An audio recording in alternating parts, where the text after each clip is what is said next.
Peace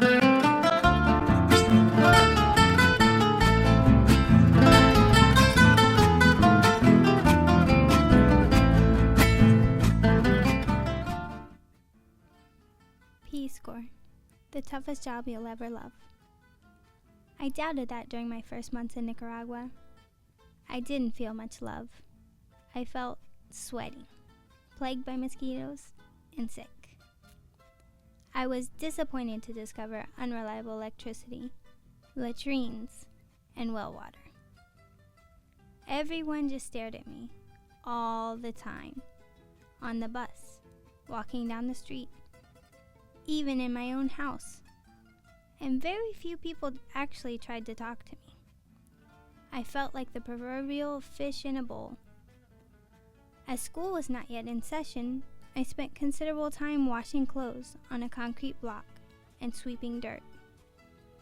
Is this really what I signed up for? I came to Nicaragua with lofty ideas. I would make a difference. But I was so caught up in all that was missing that I was slow to realize what my new home had to offer, and what I in turn could offer them. But then, time passed, and I was still there. This was no vacation. I was no longer known as La Gringa, the American. I became La Lindsay. I now had a name in my town, and became an individual. Someone worth investing in. Things changed quickly after I had a name. Although the staring never ended, I didn't feel so self-conscious walking around, because now people knew me. They would ask how I slept, how I was feeling, where I was going. Conversations like these soon filled my day. Through these relationships, I was introduced to the secret places of Nicaragua. The store that sold the best cheese, where to wait for the express bus in the morning, the route to a secluded crater lake. An outsider would be hard-pressed to find all this without help. I also found that I could be flexible when things didn't work out quite as I had planned. When the library project we had worked on for over a year continually ran out of money, we sold food, or threw a party, or invited a dance group as a fundraiser. We solved these problems together. I was surprised to realize that somehow my best girlfriend was a 7-year-old, Yaintra. We did everything that friends always do together. We talked about school and friends and boys. We colored and read and had manicure parties. She'd help me cook and then offer to be the official taster. I was not always the adult in the situation.